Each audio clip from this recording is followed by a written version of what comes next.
Welcome to another edition of Ask the Chiropractor. I'm Dr. Brad Halsabus, a chiropractor here in Rockford, Illinois. I am a third-generation chiropractor. I'm a graduate of Palmer College of Chiropractic, and I'm the official team chiropractor of the Rockford Ice Hogs, the AHL affiliate of the Chicago Blackhawks.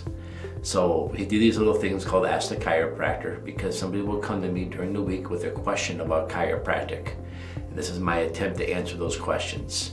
So this week, we talk about the fact that the month of June is National Scoliosis Awareness Month. And obviously as a chiropractor, we've seen our fair share of scoliosis come through the clinic. What is a scoliosis? Well, there's two types of scoliosis that we talk about a lot.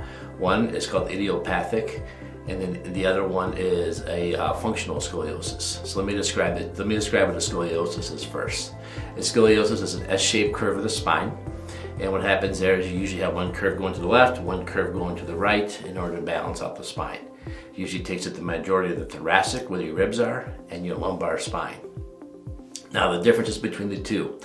You see, the first thing is we have what we call the functional scoliosis. This is a scoliosis where somebody has developed a curve in one part of their spine and they have a counter curve to balance it out. These functional scolioses are the ones that chiropractors usually get great results with. These are the ones that you're the only one in your family to have it. This is one that you developed. This is not one that you were born with. This is one that we had injury down here to the lower back, and then we counter back, kind of twisted to balance us off.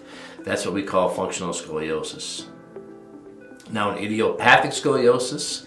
The idiopathic scoliosis, this is one that's usually handed down generation to generation, most commonly seen in girls. And this is one that you're just born with. This is the one where you hear about the little kids that get the rods and stuff in their spines. So as chiropractors, we see a lot of these too. And although we rarely ever see these fully go away, under chiropractic care, the first thing we usually notice is the stop and the advance of the scoliosis. What do I mean by advance? Well, as we age, the curve usually gets bigger and bigger and bigger and more round. Usually under chiropractic care, we see a freeze of the scoliotic curve. We see it's maintained exactly where it is. Also, as chiropractors, we've learned that when you brace a scoliosis, the research shows that about half of them, when you take it off, they're actually worse. So as chiropractors, we try not to brace the spine. Instead, we try to strengthen the spine. We try to teach you things to make the spine stronger and hold it in place better. So we're able to freeze it and make it stronger.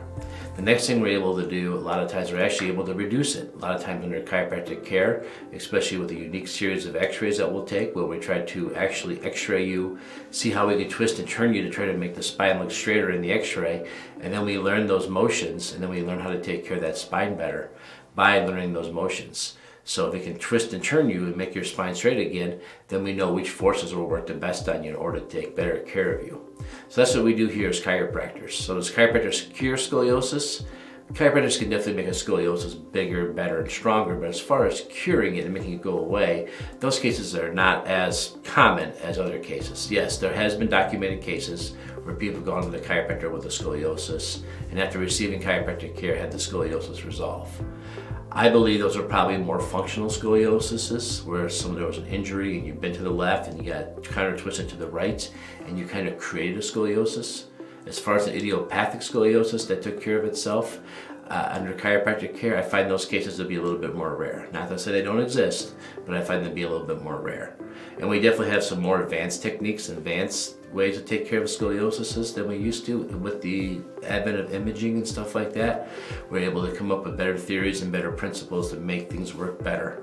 So if you have a scoliosis or you think you have a scoliosis, a real quick way to check is to have a child walk up backwards against a full-size mirror. And then what you do without telling the child is you take a marker and you can mark below each earlobe, above each shoulder, each armpit, the top of the hips, and maybe the knees, and have them walk away.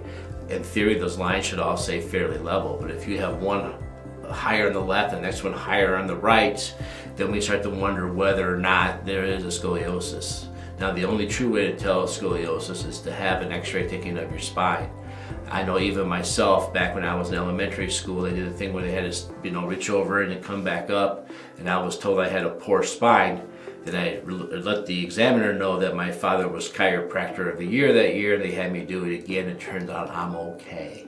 So I do recommend, if you believe there's a scoliosis, I've seen people come in the office before they were diagnosed to have a scoliosis. We took the x-ray, the spine was completely straight. So do not just go by an exam finding. An x-ray is very, very valuable too to confirm the scoliosis. That's definitely something that we would do here. We would take a full spine x-ray of you if we suspected a scoliosis in a child. So, National Scoliosis Awareness Month. If you know a female in your family with a scoliosis, it's worth getting checked. The sooner we see them, the more likely we can freeze them where they are, and so they don't get worse. If you come to see us when you're, 14, we can do a lot more with a scoliosis than we can if you're, let's say, 44. So it's really, really important you get in as soon as you can and get checked. Also, you want to start doing these exercises ASAP as soon as you can. The balance stuff, the core building strength and stuff like that. You want to do proprioceptive training exercises. You really want to stabilize and strengthen those spinal cord muscles so you don't allow the scoliosis to advance.